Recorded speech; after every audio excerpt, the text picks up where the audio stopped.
A camera does not lie. That is the whole reason you buy one. It sits by your door and it remembers things exactly so that you do not have to trust your own memory. So when my doorbell sent me a clip of myself coming home at 3 in the morning on a night I had never once left the house, I had a problem with only two possible answers. Either the camera was lying, or I was the one who had got the night wrong. I bought the house in the autumn, the year I turned 38. A small place on a quiet street near the edge of town. The first home I had ever owned alone. I lived by myself and I worked from home, and I will be honest, I liked it that way. I liked a locked door and a quiet evening and nobody to account to. The first thing I bought after the keys was a smart doorbell. A camera, a motion sensor, a little blue light. It recorded anyone who came to the door and sent a clip to my phone. The man who sold me the house mentioned the doorbell on his way out, almost as an afterthought. He said the previous owners had left their own camera up for years and then, near the end, taken it down. He said it the way a man says something he has decided not to be curious about. He did not look at the door when he said it. He looked at his car. I did not think anything of it. People change cameras. So I mounted my new one by the door and I set it to record every motion, and I felt the way you are supposed to feel, a little bit safer. The doorbell did exactly one job. When something moved in front of the door, it recorded a short clip, stamped it with the time and pushed it to an app on my phone. Delivery drivers, the post, a cat. I remember thinking it was the most boring, useful thing I had ever owned. For the first 3 weeks, the doorbell was exactly what I had been promised. Boring. I learned its rhythm the way you learn the habits of a new house. It clipped the postman at about 10 each morning. It clipped the recycling truck on Tuesdays. It clipped me several times a day, going out for groceries or a walk and coming back. And I will admit I watched my own clips. Most people do with a new camera. There is something steadying about it. You see yourself leave at 4. You see yourself come back at 5 with a bag. The timestamps line up with your day. The camera and your memory agree, and the agreement is quietly reassuring. The doorbell only ever recorded what was true. That was the entire point of it. A motion, a time, a clip. No more, no less. By the end of the 3rd week, I had stopped really looking at the notifications. A clip would arrive, I would glance at the thumbnail, see it was the post or a neighbor's dog, and swipe it away. Then came the 4th week, and the clip from 3 in the morning. It was a Friday. Or the start of Saturday, depending how you count it. My phone buzzed on the nightstand at 12 minutes past 3 in the morning. A doorbell notification. Motion at the front door. I almost did not look, but a notification at 3 in the morning is a different thing from one at noon, so I picked up the phone and I opened the clip. The clip showed my front path. My porch in the dim porch light in the doorbell's slightly fish-eye view, and a man was walking up the path toward the door. He came up the path at an ordinary pace. He stepped onto the porch. He stood in front of the door, close to the camera, and the porch light fell on his face. It was me. My face, my height, the coat I keep on the hook by the door. The man on the clip was me, arriving home at 12 minutes past 3 in the morning. I sat up in bed and I told myself the simple things first. An old clip, a glitch in the timestamp, the app showing me something from a night I really had been out late. So I checked the date on the clip. It was that night. The current night. 12 minutes past 3, the date correct. And I had not left the house. I had been home since the previous afternoon. I had cooked dinner, I had read, I had gone to bed before midnight, and I had not opened the front door once. I knew that the way you know you have not left the room. There was no version of that night where I had been outside on my own path coming home at 3. And yet, there I was on the clip. And the clip would not change. And just before the recording ended, the man on the porch, the man with my face, lifted one hand toward the doorbell, toward the camera, and the clip cut out. After that night, I started keeping 2 records. The Doorbell app kept its own, automatically, the way it always had. And I started a second one, by hand, in a notebook by my bed. Every night, before I slept, I wrote down one line. Did not leave the house. With the date and the time I went to bed. My own honest account of the night set down before the night could be argued with. For 4 nights, no clip came, and that was almost a comfort. I wrote my line, I slept, no notification at 3. I started to feel foolish about the Friday. A bad dream, half remembered, a glitch I had panicked over. On the 5th night, the phone buzzed at 3 minutes past 3. Motion at the front door. I opened the clip. The path, the porch, the man coming home. Me. My face, my coat, an ordinary unhurried walk up my own path at 3 minutes past 3 in the morning. And here is the thing I made myself write down very clearly, because writing it clearly was the only thing keeping me steady. It was not that the clips were random. On every night a clip came, my notebook said the same thing. Did not leave the house. On every night the notebook said I had stayed in. Sooner or later the camera recorded me coming home. The doorbell was not lying. It only ever recorded what was true.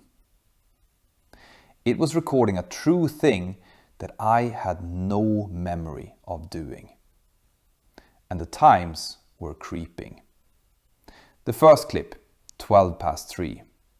The next, 3 past. The one after that, 4 minutes before 3. Night by night, the man on the porch was coming home a little earlier. My plan was almost stupid in how simple it was. If the doorbell was recording me arriving home on nights I never left, then on the next night I would not just stay in the house. I would stay at the door. I would set a chair in the hallway facing my own front door, and I would sit awake in it all night watching the inside of the door with my own eyes, while the doorbell watched the outside. A witness. 2 of them, in a way. Me on the inside, the camera on the outside. Watching the same door, the same minutes, so that whatever came up that path at 3 would be seen from both sides at once and could not slip between my memory and the recording the way it had been doing. It took 3 nights to get a clip. The first 2 nights I sat in the chair, awake, the door still and silent in front of me, and no notification came. As if whatever it was could tell I was waiting and was content to be patient. On the 3rd night, I sat in the chair from midnight on. The hallway was quiet. The door did not move. No knock, no handle, no sound on the porch. I watched the inside of that door for 3 hours and nothing happened to it at all. And at 2 minutes to 3, with my eyes open and fixed on the door, my phone buzzed in my hand. motion at the front door. I looked down at the phone. I could not help it. The notification said there was a clip, a live one, recording now. And I did the thing I had set the whole night up to do. I held the phone where I could see it, and I kept my eyes moving between two things. The screen in my hand and the closed front door 3 feet away. On the screen, the doorbell's fisheye view, my front path, my porch, and a man walking up the path toward the door. Me. The coat, the face, the ordinary unhurried walk. On the screen, the man stepped onto my porch. And the door in front of me, the real door, the wood, the locks 3 feet from my chair, did not move. No shadow crossed the gap beneath it. No board of the porch creaked. On the screen, a man was standing on my porch in the porch light. In the hallway, on my side of that same door, there was nothing. Silence. An empty doorway and a still handle. On the screen, the man on the porch did not knock. He did not reach for the handle. He simply stood close to the camera and looked into the lens. And then he spoke.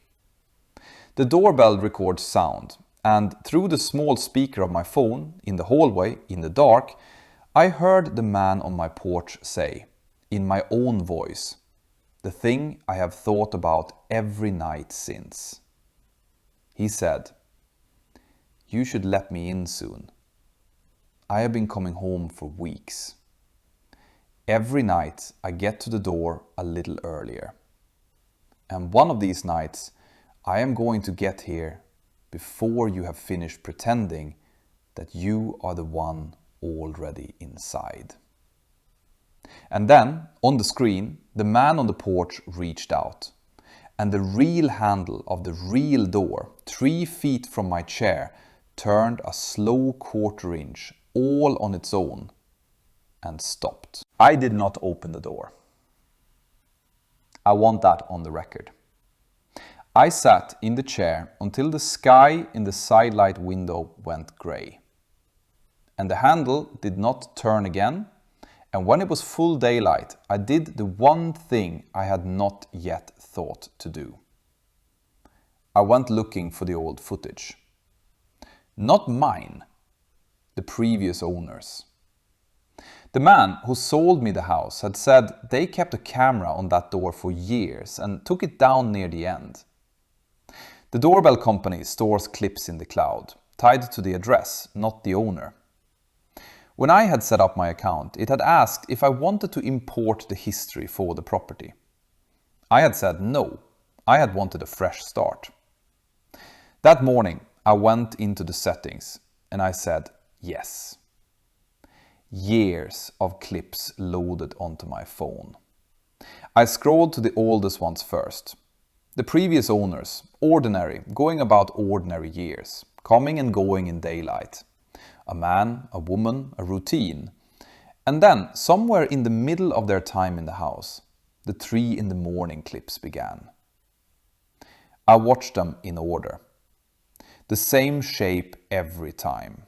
A figure walking up the path in the small hours and standing close to the camera. And the figure was the previous owner.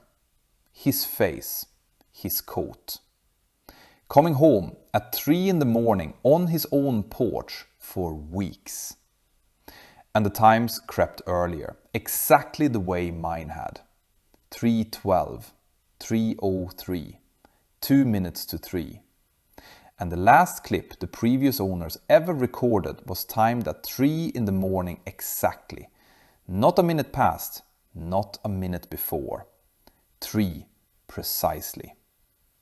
The man on the porch walked up the path, stood at the door, and this time he did not look at the camera and he did not speak. He simply reached out and the door opened and he stepped inside and the clip ended. And after that night, the camera came down and the house went up for sale. I should have left the house. I want that on the record too. I knew after the old footage exactly how this ended. And instead, I did the worst possible thing. I decided to answer the door. Not to open it. I was not that far gone. My doorbell, like most of them, had a feature I had never once used. A two-way speaker. You could press a button in the app and talk to whoever was on the porch and hear them answer live. I had it backwards in my head.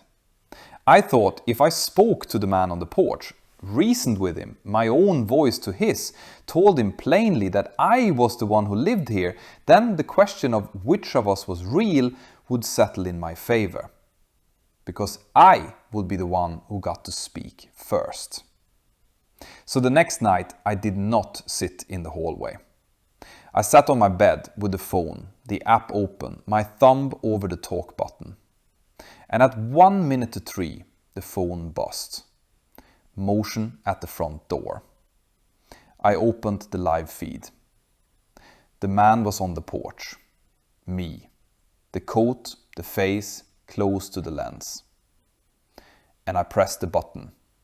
And I said, in my own voice, into my own phone, "This is my house. I live here. Go away." And through the speaker, with no delay at all, in a voice that was mine to the last grain of it, the man on the porch answered me. But he did not answer the phone. His voice did not come out of the phone in my hand. It came from the hallway, from the other side of my bedroom door. Close. At the height a mouth would be. And it said, "I know you live here. I have been telling you that for weeks. I am the one who lives here. You are the one on the porch. Look at your phone." And I looked at the phone, at the live feed, and the doorbell's fisheye view of the porch was empty. No man, no coat. Just my front path and the porch light and, lying on the boards of the porch where a person would stand, my own phone, face up, showing a live feed of a bedroom door. I have done one thing since that night. One thing only. I need to tell you what it was. I did not open the bedroom door. I sat on the bed until the grey came up in the window and the voice in the hallway went quiet at dawn the way the old clips always ended at dawn. And then, in full daylight, I went out to the porch. My phone was lying there, face up on the board, exactly where the feed had shown it. I had not put it there. I had been holding it on the bed. But there it was, on the porch, where a person stands. And I finally understood what the previous owner got wrong. What I had spent 4 weeks getting wrong. The doorbell does not lie. It records what is true. And every night I watched a clip of myself coming home and told myself it was impossible because I was already inside. I was answering the wrong question. The camera was never confused about who was real. The camera was telling me plainly every single night which side of the door I was actually on. And every night I looked at the man on the porch and decided he was the visitor. The previous owner did the same. Right up until the last clip. Right up until the night he agreed the man on the porch should come in and found out too late that he had been agreeing to come in himself. So I did the thing the previous owner did at the very end. The only thing left. I took the doorbell down. I unscrewed it from the frame and I switched it off. And the little blue light died. Because the camera was right. And I could not bear one more night to be shown the answer. If I never see another clip, then no night ever comes where I have to watch myself reach the door at 3 exactly and agree to be let in. So here is what I will leave you with. If you have a camera by your door and one night it sends you a clip of yourself coming home on a night you know you never left, do not argue with the timestamp. The camera is not broken. The camera does not lie. It is the most honest thing in your house. And if it is showing you a man on the porch with your face, then the only thing left to be wrong about is which one of you it is filming. So look at the clip carefully. Look at who is walking up the path. And then ask yourself, very quietly, how you can be so sure that you are the one watching the screen and not the one being watched through the lens. And if the times start creeping earlier, night after night, do not wait to see what happens at 3 exactly. Take the camera down. Turn it off. Because the man on the porch has been counting too. And he is getting home a little sooner every night. Sleep well.